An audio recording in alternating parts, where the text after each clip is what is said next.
Assalamualaikum warahmatullahi wabarakatuh. Perkenalkan, nama saya Selvi Savitri dengan NIM 2543036117. Saya dari Prodi PGMI. Nah, di sini saya akan menjelaskan pemahaman tentang ayat jihad yang dipahami sebagai kekerasan fisik semata. Jadi, pemahaman yang keliru tentang ayat jihad khususnya di Quran surah Al-Baqarah ayat 190 sampai sekarang nih masih banyak orang yang nganggap kalau jihad itu selalu identik dengan perang atau kekerasan fisik. Nah, padahal kalau kita baca Al-Quran secara utuh dan pakai pendekatan yang benar, maknanya jauh lebih luas dari itu.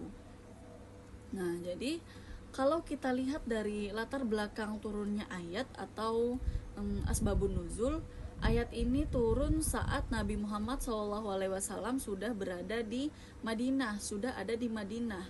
Nah, waktu itu umat Islam sering banget nih dapat perlakuan gak adil, seperti diserang, ditindas, bahkan diusir.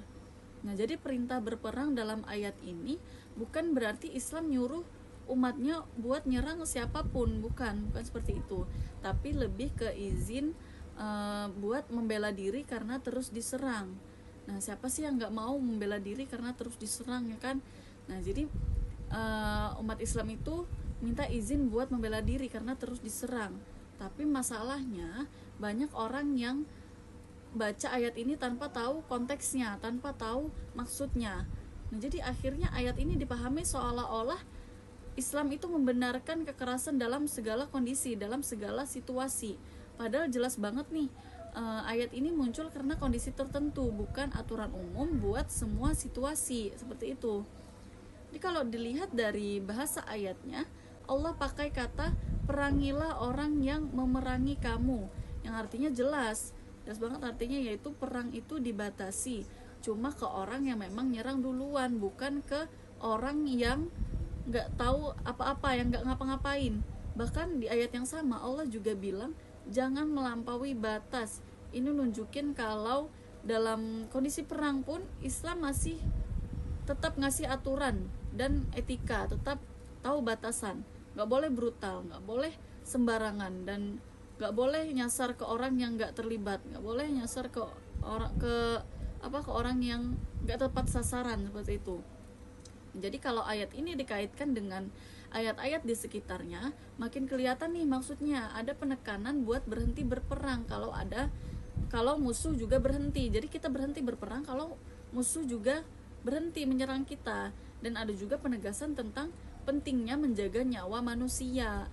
Jadi sebenarnya tujuan utamanya itu bukan perang, tetapi menghentikan kezaliman dan menjaga keselamatan, seperti itu. Jadi bukan perang ya tujuan utama dari ayat ini, tetapi menghentikan kezaliman serta menjaga keselamatan.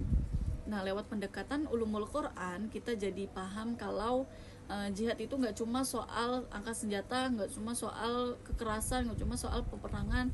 Jihad juga berarti berjuang melawan hawa nafsu, berusaha menjadi orang yang lebih baik, belajar dengan sungguh-sungguh, kerja jujur, sampai memperjuangkan keadilan sosial. Nah, itu semua termasuk dalam bentuk kehidupan sehari-hari, bentuk jihad dalam kehidupan sehari-hari.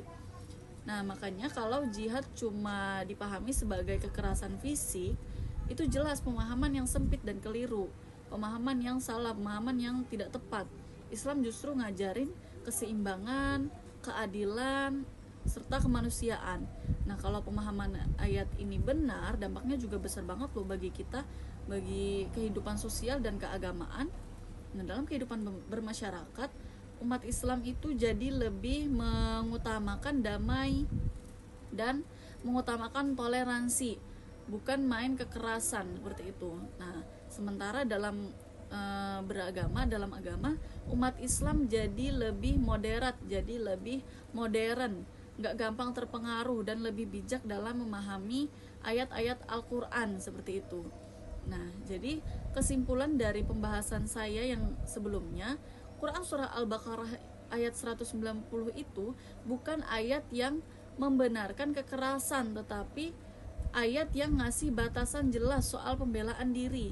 Nah, dengan memahami ayat ini lewat ulumul Quran, kita bisa lihat bahwa Islam itu agama yang menjunjung tinggi keadilan, terus menjunjung tinggi etika, dan perdamaian, bukan kekerasan seperti itu.